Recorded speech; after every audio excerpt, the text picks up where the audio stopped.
So I'm recording this just after posting the review. You know what's funny is when I talk about a team that wins a game or loses a game, and I'll say I think Team A played better than Team B, and then people will say, well, no, the goaltender was just really good. Right, and he was really good because he faced a lot of shots.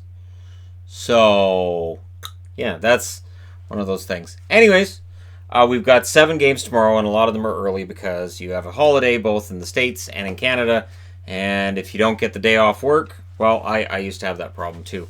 The only thing that helped was that I would get paid double time and a half. They'd pay me for having worked the stat, so I'd have that 8 hours that I would have had put as stat pay. And anyways, unless I wanted it banked, so I could actually go upstairs and go, hey, I don't want to have that put on my check. Which point my brain would go, you want that on your check. So if you're getting double time and a half tomorrow, or time and a half tomorrow, good job. And it's too bad you're going to miss all the hockey, in all likelihood, depending on where you're at. So at 1 p.m. Eastern, this is also known as a great day to be European and watch hockey, because it should be right in your wheelhouse, a lot of it. 1 p.m. Eastern, so 10 a.m. My time. Both teams 4-1, the Anaheim Ducks and the Boston Bruins. If the Ducks are going to show, hey, this isn't just a quick start, this is something they're going to be able to maintain, this is a good game to do it in. They're against a Boston team that's very stingy. I'm not seeing a lot of goals being scored. And so, we're going to see where these teams are at. And I also included under each preview where their next games are. I just went through the app, and I'm pretty sure I got them all right. If I got them wrong, I got them wrong. It's not like you're going to the game for Friday starting now or anything. So, Kasha, 1 goal, 3 assists to lead the Ducks in scoring. Lindholm, 4 assists, and Silverberg, 2 goals and an assist. Their next game is Wednesday at home against Buffalo. For Boston, they have Marchand as their leading scorer, 4 goals, 3 assists. Pasternak, 2 goals, 4 assists, and Bergeron with a goal and 3 assists. Remember when that line was struggling the first couple of games? Nope, they're not struggling now. They're getting the points. Their next game is at home on Thursday against Tampa. So it does not get easier after the game against Anaheim. Tampa's got to start getting angry, don't they? They have to start getting angry and playing better. That's kind of what has to happen here. No call on who any of the goalies are for tomorrow. I'm guessing Halak for Boston, and I'm guessing Gibson for Anaheim since Miller played the last game. But either way, you're going to get a pretty solid goaltending matchup. I don't anticipate a lot of goals here at all. Moving along, Minnesota in against the Ottawa Senators. This is what you can call somebody has to win this game, right? And it should be Minnesota. That's why I'm wearing a Minnesota jersey. I'm like, fine, I'll wear Minnesota because they should win this one. They're 0-4. So they lose tomorrow night. They drop to 0-5, and we start talking about how bad could this get. The Ottawa Senators are 1-3. And the Sens have been respectable. They've been putting in the effort. There's some toughness in this lineup. There's some grit in this lineup. It may be short on top-end talent, but I got to say, Nemesnikov looked pretty good so far in an Ottawa jersey. Hunt is the leading scorer for for Minnesota. Brad Hunt being your leading scorer is surprising at 2 goals, 2 assists, and it's also upsetting because he's not a leading scorer. Spurgeon with a goal and 2 assists, and Suter with a goal and 2 assists round out the top 3 for Minnesota. Their next game is Tuesday at Toronto, so it doesn't get easier after tomorrow, which of course it doesn't. They're playing Ottawa tomorrow. Ottawa, their leading scorers in their 1-3 record. Nemesnikov, 2 goals, 2 assists. Yeah, he's already their leading scorer. Welcome to Ottawa. Pajot, a goal and 3 assists, and Brady Tkachuk, 2 goals and 1 assist. Their next game is Thursday at Vegas. So it doesn't get any easier for Ottawa either. So for Ottawa, they got to be looking at this game and going, hey, this is the one. And of course, when Vegas plays against Ottawa, I just think it's interesting in that you have a Centurion against a Knight, and it's kind of fun to see those logos up against each other. That's about as much fun, though, as you're probably going to get out of that game. I don't anticipate a close game between those two, because, again, Vegas would be at home, and Ottawa, well, bless them, but we're not expecting much from Ottawa this year. So for Minnesota, they've got to get that 0 out of that win column, and it would have to be tomorrow. So this is my way of saying I support that idea in theory. Next up, Florida. And these games are all at 1 o'clock Eastern. Again, I'm going by the NHL app on this. Florida's in against New Jersey. Florida's 1-2-2, so they've won 1 out of 5 games. New Jersey's won 0 out of 5 games, 0-3-2. If New Jersey wins this one in regulation, both teams will be 1-3-2. So that gives you an example of how, if you're looking at Florida start going, well, that hasn't been that bad. If they lose in regulation to New Jersey, they're tied with the Devils. Hoffman's the leading scorer for Florida. He's been very good to start the season. 5 goals, 2 assists. Dadonov, 3 goals, 2 assists. He's on a 3-game goal-scoring streak. Huberdeau, 5 assists. And then their next game is Friday at home against Colorado. So again, this is a game Florida needs to win because it's not going to get easier when you're playing the Avs. For New Jersey at 0-3-2, Palmieri's their leading scorer with 2 goals and an assist. Coleman also has 2 goals and an assist. And we've already started talking about Taylor Hall's 3 assists and how he's off to a slow start. And he is. And everybody in New Jersey seems to be off to a slow start. And according to the fans, John Hines is putting together lines that don't really work very well. And Hines, I'm sure, is thinking, they'll figure it out. They might. He'll look brilliant if they do. But if they don't, boy howdy. Their next game is Thursday at home against New York Rangers. So they get a real battle in the next game. If they lose this one home against Florida, being winless in their first 6, the Rangers aren't going to show them any mercy at all. None. 0. That's just not a thing. The Rangers would enjoy just stomping on them while they're down. Next up, St. Louis in against the Islanders. Again, this is a 1 o'clock start. And yeah, St. Louis is 3-1-1. And I'm not trying to say that St. Louis is playing poorly right now. I am pointing out that over their first 5 games, as Jeremy Rutherford had this stat, that they've been outshot. They're not playing as well right now as they were when they won the Stanley Cup. Yes, it's early in the season, but there are some trends that you look at and you go, oh, they might want to get better at that whole 5-on-5 thing. And they're in against the New York Islanders, who at 2-3, the Islanders are in danger of putting themselves in a hole that's going to take some time to dig their way out of as well. The good news, if it's good news, is that being in the Metro, they may not be the only team in that situation, and it might be a little bit easier for them to jump over other teams than it might be if they were in the Atlantic. Who would have thought that we, at this point, very, very, very early, the embryonic stage of the season, would see a situation where the Atlantic could have 5 teams in the playoffs and the Metro have 3? It's potentially possible. Leading scorers for St. Louis, O'Reilly, 1 goal, 6 assists. Schenn with 4 goals and an assist.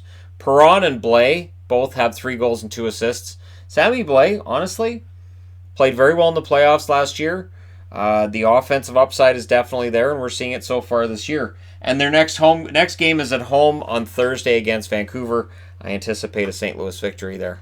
Just my history, looking back over the many years. Vancouver's playing St. Louis? Nuts. Bailey leads the Islanders in scoring 2 goals, 2 assists. He's tied with Beauvillier for that number, and Nelson with 2 goals and an assist. Their next game is Thursday at Winnipeg. So the Islanders need to get the win here because going into Winnipeg, we'll see how that turns out for them. But yeah, this one at home against St. Louis, kind of a key game for both teams. And again, I'm not trying to say that St. Louis is bad necessarily, just they haven't been blowing the doors off yet, and we're still kind of waiting on that. In a division in the Central where, again, maybe it won't be as strong as we thought. I think right now, if the playoffs started tomorrow, and again, it's so early, but I think there's 4 teams that would qualify in both the Central and the Pacific. That would surprise people if that happened, that you had a wild card out of the Pacific as well. Everybody's expecting 2 wild cards in the Central. That being said, I already have to change boards. So here's a matchup that I'm actually kind of optimistic about. Dallas is 1-4-1. Buffalo's 4-0-1. This should be a game that the Dallas Stars have no problem getting up for because of the start that the Sabres are off to. Hintz leads Dallas in scoring with 4 goals and an assist. Janmark with a goal and 3 assists. And Sagan with 2 goals and an assist. We've got to see Sagan, Radulov, and Ben on this list together, or Dallas, it's not going to happen this year. Their next game is Wednesday at Columbus. This road trip is key. If they end up going through this road trip and they're winless on it, yeah, boy, you thought my rant about the Washington game last night was something. You just wait. Buffalo, their leading scorer is Eichel with 3 goals, 4 assists. Dahlin with a goal and 6 assists. And Olofsson, of course, 4 goals and 1 assist. Very highly talked about rookie in Buffalo, and for good reason. Their next game is Wednesday at Anaheim. So, yeah, Wednesday at Anaheim, which means Yeah, that's right. Versus Buffalo. All right. Because I'm like, all right, I can cross-reference. Yeah, no, that still checks out. All right, good. That all checks out. I passed my own test, I guess.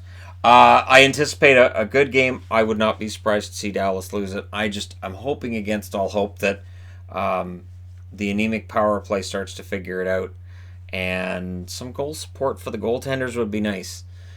But we'll see, because Buffalo has been pretty darn good so far this year. I don't know if people are aware, but Buffalo at 4-0-1, they've been pretty good.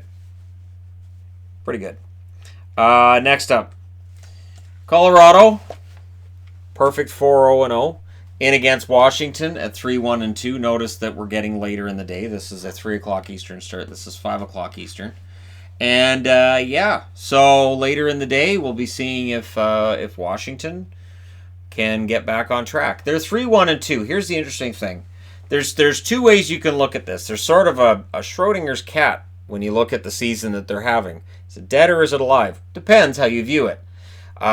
They've failed to win 3 out of 6. They're having a hard time finishing off games where they're in the lead, or they've only lost 1 in regulation and 6. They're okay. So it depends on how you look at it and how you view it. May decide whether the cat's dead or not. On the Colorado side, definitely alive. They're at 4-0.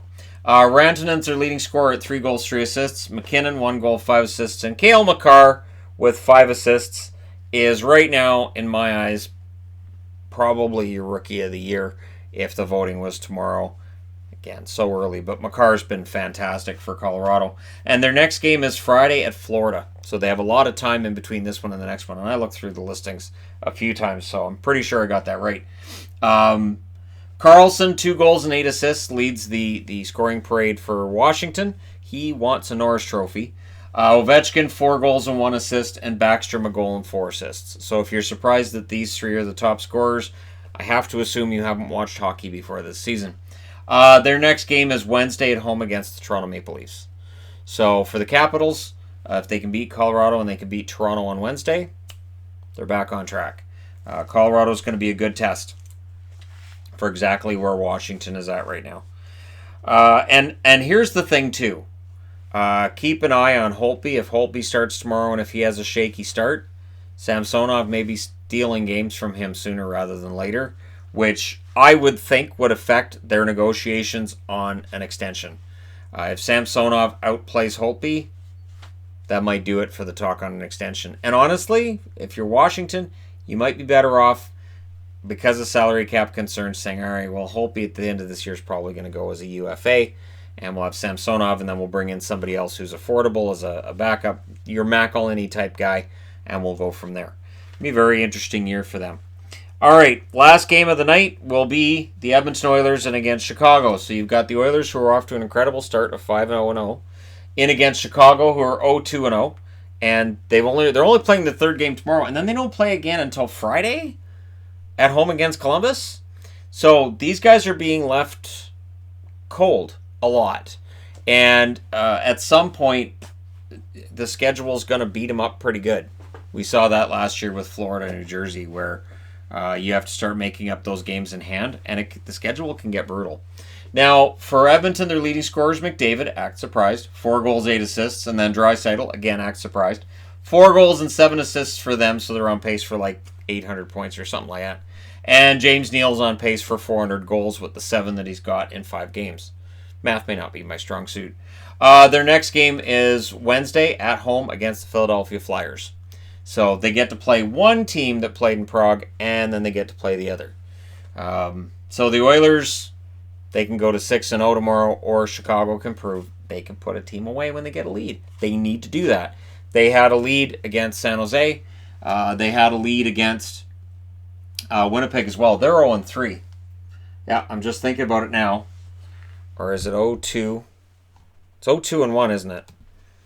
All right, yeah. So, because last night, of course, against Winnipeg, they lost in overtime. And you know what's funny is I started talking about the record, and Chelsea Dagger gets stuck in my head. Don't tell me there's no PTSD from that song.